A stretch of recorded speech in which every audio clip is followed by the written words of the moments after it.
पंढरपुर के रहने वाले भक्त हैं राका और बांका। बड़े ही दाम्पत्य जीवन बिल्कुल सात्विक भगवान की आराधना में महाराज भजन करते हैं और संतप्ति नहीं है। दोनों दाम्पत्य जीवन भगवान की आराधना में अपना जीवन यापन कर रहे हैं। एक दिन महाराज ये जंगल में जाते हैं और वहाँ से लकड़ियाँ लेकर के आते हैं। उसे सेठों के हलवाइयों की दुकान पे देकर राशन पानी लेकर के भगवान का प्रसाद भोग बनाते हैं और पुनः फिर यही नित्य कार्य है उनका। तो एक दिन जा रहे थे मार्ग में तो देखा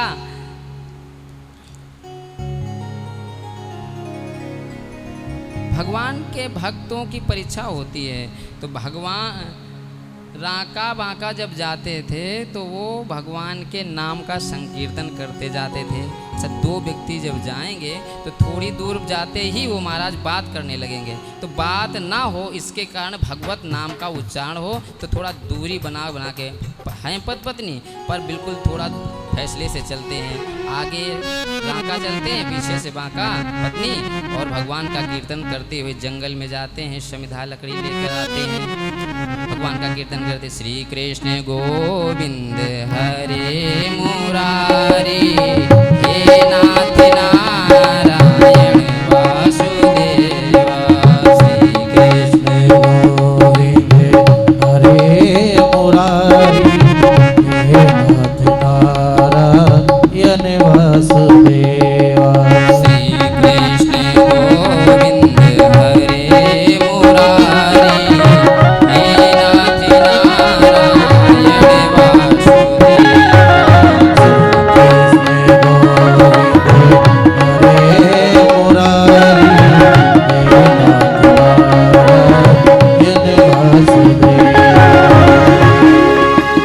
भगवान का संकीर्तन करते जंगल में लकड़ी लेने जा रहे हैं और भगवान कौतुकी हैं। किसी ने कहा इतने आपके आश्रित पूरा जीवन समर्पण कर दिया, अब वृद्धावस्था में बैठ करके एक रोटी खाने के लिए कुछ तो धन दे दीजिए। बोले मैं क्या करूं, ये धन लेते ही नहीं है। बोले अच्छा ऐसे नहीं लेते, आप देना नहीं चाहते? बोले नहीं, परीक्षा कर लो। तो महाराज धन असरफी कुछ रास्ते में गिरा दिए और जिस मार्ग से वो जा रहे थे राका बांका, तो धन लेकर अपना जीवन यापन करेंगे। पर राका ने देखा कि आहा इतनी असरफियाँ किसी राजा की खजाने से कोई चोरी करके यहाँ पर रख दिया है। अच्छा क्यों ना हम मिट्टी उठाकर उस पर ढक दें। तो ऐसा क्यों कर रहे हैं? तो बोले इसलिए कर रहे हैं कि पीछे से हमारी पत्नी आ रही है वहाँ का, और वो स्त्री स्वभाव के शायद चंचल मन होने के कारण शायद कहीं उनका लोभ में आकर्षित ना हो, उठा ना ले, तो बस इसलिए मिट्टी पे ढक दे रहे थे। तब तक उन्होंने आकर देखा कि स्वामी जी की आवाज़ नहीं आ रही कीर्तन की। तो बस जब तक देखे कि स्वामी जी क्या कर रहे हैं तो वो मिट्टी उठाकर वो असरफियों को ढक रहे थे। उन्होंने कहा आहा अरे आप तो क्या कर रहे हैं? बोले देवी सत्य बताए। बोले यहाँ सरफी पड़ी थी, हम सोचे कहीं आपका मन चलायमान ना हो जाए इसलिए ढक रहा था। बोले धन्य है भगवान के नाम का चिंतन छोड़ करके ये मिट्टी और मिट्टी पे मिट्टी डाल रहे हैं। आहा उनके हाथ में से उठी हुई मिट्टी भरा हुआ हाथ वो अपनी पत्नी को देखते हैं, कहते हैं जय हो, धन्य है। वहीं से इनके नाम का विख्यात होता है। कहते मैं तो राका हूँ, तुम तो बांका हो, धन्य है भाग्यवान। हमें तो इतना बोध है, ज्ञान है कि ये सोना है, असरफी है, मिट्टी है, और तुम तो इनको दोनों दृष्टि में देख रहे हो कि मिट्टी ही है, धन्य है। और भक्तों का भी यही भाव होना चाहिए। सच्चा भक्त है कि संत है कि सतग्रस्त कोई भी, वो किसी दूसरे दूसरे धन को उसी दृष्टि से देखे तो उसका जीवन मंगलमय हो जाएगा। जननी सम जाने पर नारी, जननी सम जाने पर नारी, धनु पराव विष दे विष भारी, धनु पराव विष दे विष भारी। हमारे जीव जगत में जितनी हमसे छोटी हैं, हमारी बहन हैं, बड़ी हैं, वो मातृभाव से देखना दृष्टि, और किसी धन को जैसे विष को छूने से, स्पर्श करने से हाथ को प्रक्षालन करते हैं, ऐसे ही धन को चाहिए। धन्य है देवी।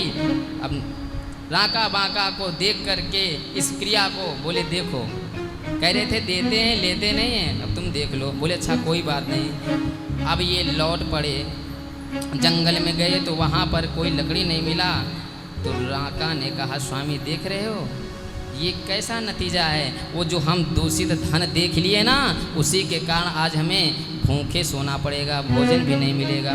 और आकर विश्राम करते हैं कुटिया में, दूसरे दिन फिर जाते हैं। कैसी भावना है देखो, हमारी भावना ही अगर चेंज हो जाए तो हमें आप परमात्मा बन जाएंगे, और हमारी भावना चेंज हो जाए तो हम ही राक्षस बन जाएंगे। मानो वही है, मनः एवं मनुष्यानाम बंध मोक्ष कारणम, बंधन का और खुलने का मन ही सबका कारण है। जैसे ताला एक ही होता है, पर उसी ताली को इधर घुमा दिया तो ताला लॉक बंद हो जाता है, वो चाबी को उधर से घुमा दिया तो ताला खुल जाता है। ये हमारा मन ही है। महाराज जी बता रहे थे कि एक बोरी अनाज की किसी राजा के खजाने से लेकर गिर गई रास्ते में, तो वो अनाज खुल गया, आधा खुल गया। तो चिड़िया देखा, आहा कितना सुंदर अनाज है, नीचे उतरी, उसमें 2-4 दाने खाई, पेट उसका भर गया, उड़ गई। पेड़ पर गिलहरी उतरी, वो भी 2-4 दाने खाई, जितना खाना हो, उसके बाद भी अपने भाग कर चली गई। अपने चूहा देखा वहाँ पर निकला था, वो भी खाया, बिल में चला गया। महाराज उधर से एक मुसाफिर, वो इधर उधर देखा, बस पूरा वो अनाज उठाकर चल दिया। ये है हमारी सोच।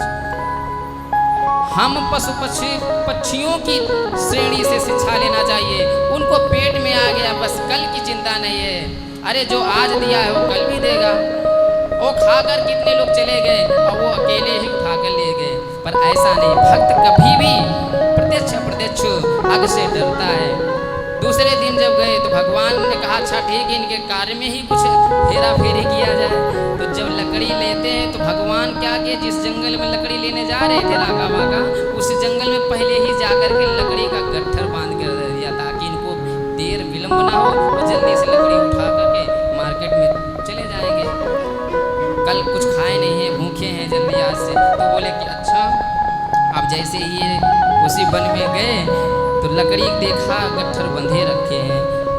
फिर बाका ने कहा देखो देवी, आहा हमसे ज़्यादा कोई हीन दीन गरीब आया है, उसने बांध कर रखा है। हो सकता है किसी की सहायता के लिए कहीं बुलाने अथवा किसी कार्य से गया है। चलो चलो हम लोग चलते हैं। आज भी लौट आए। भगवान कहते देख लो, आज भी वो बिना खाए रहे। धन्य है ऐसे भक्त। हमारे जीवन में सात्विकता जब आने लगेगी तो हमें अक्षय बहुत डर होता है, डर लगेगा। इसी प्रकार जब राका बाका दूसरे दिन भी सो गए बिना जलपान किए, कुछ खाए पिए बेचारे। दूसरे दिन सुबह होकर तीसरे दिन फिर गए। जैसे ही जंगल में गए साक्षात ठाकुर जी प्रकट हो गए। बोलो श्री द्वारिकाधीश भगवान की। ठाकुर जी ने कहा अरे राका बाका, तुम इतनी अवस्था में, इतनी सेवा में, भक्ति में तल्लीन हो, तो अब आप मेरे से कुछ जरूर मांगो। जो असरफी थी वो मैं ही रखा था, लेकिन तुमने स्वीकार नहीं किया। लकड़ी कल बांध के मैं रखा था, आपने स्वीकार नहीं किया। अब आप, मैं विवश हूँ, आप मुझसे कुछ मांगो। राका बाका ने देखा और ऊपर से उन्होंने कहा आहा आप हो कौन, पहले कहाँ से आए हो, ये परिचय बताइए। अरे बोले मैं द्वारिकाधीश हूँ, द्वारिकाधीश भगवान कृष्ण। अरे तो हाँ, दोनों लोगों ने जब देखा भगवान की सुंदर सांवली नाना प्रकार अलंकृत आभूषणों से सजा हुआ सुंदर मनोहर झांकी ठाकुर जी की वो प्रथम बार देखे हैं।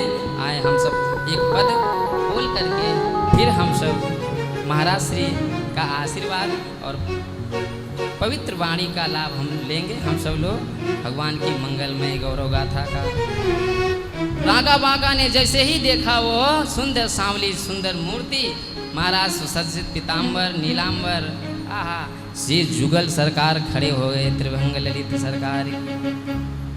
ठाकुर जी सुंदर हीरो जड़ित मुकुट धारण किए हुए हैं। महाराज पाँव में पैजनिया, महाराज सारे श्रृंगार से सुसज्जित हैं। इसी का और इनका रूप कैसा है इस पद में।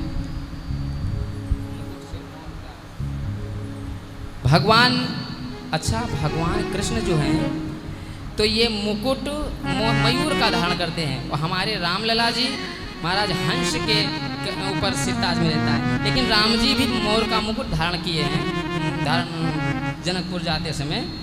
तो हम सब पद श्रवण करते हैं।